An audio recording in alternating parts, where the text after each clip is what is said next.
Asian stock markets rose slightly in cautious trading. Asian share markets made guarded gains on Monday ahead of a week that is likely to see a rise in UK interest rates and mixed reports on US jobs and manufacturing, while surging oil prices add to worries over inflation. Data out on Sunday showed China's factory activity slowed in January as a resurgence of COVID-19 cases and tough lockdowns hit production and demand. The standoff over Ukraine remains a thorn in the market side, with concerns a Russian invasion would also cut vital gas supplies to Western Europe. Lunar New Year holidays made for thin conditions, and MSCI's broadest index of Asia-Pacific shares outside Japan nudged up 0.3% in slow trade. Japan's Nikkei bounced 1% from a 14-month trough, though local data on industrial output and retail sales undershot forecasts. SP 500 futures and Nasdaq futures were both flat,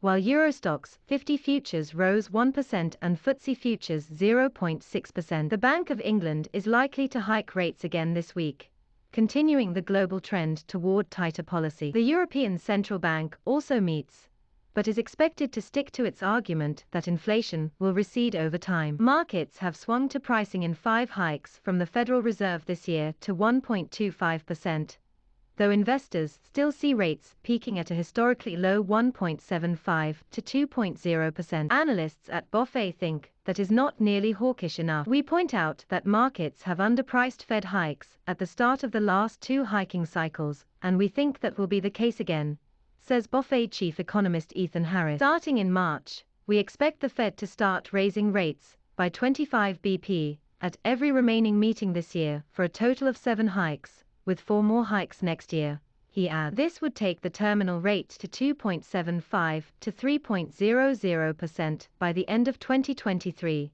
which should slow down growth and inflation. The Fed diary is rather sparse this week, with only 3 regional presidents scheduled to speak, but there is plenty of data highlighted by the ISM readings on manufacturing and services and the January jobs report. The headline payrolls number is expected to be soft given a surge in coronavirus cases and adverse weather. The median forecast is for a rise of just 155,000, while forecasts range from a gain of 385,000 to a drop of 250,000. We expect non-farm payrolls to rise by only 50,000 in January, and for the unemployment rate to hold steady at 3.9%, said analysts at Barclays in a note. We see downside risk to our forecast given the 8.8 million adults that were not working during the week of January 11th in order to care for someone sick, or they themselves were sick. The hawkish turn by the Fed has seen US 10-year Treasury yields spike 27 basis points this month to 1.78%.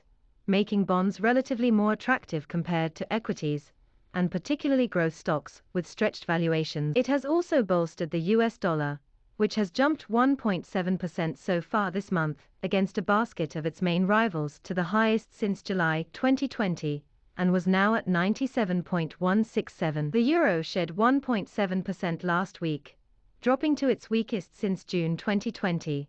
And was last trading at $1.1157. The dollar even gained on the safe haven yen, rising 1.3% last week, to stand at 115.53 yen. Higher yields have been a deadweight for gold, which pays no return, and the metal was stuck at $1,789 an ounce, having shed 2.4% last week. Oil prices were near 7-year peaks, having climbed for 6 weeks straight, as geopolitical tensions exacerbated concerns over tight energy supply. Brent rose another $1.30 to $91.33 a barrel, while US crude added $1.27 to $88.09.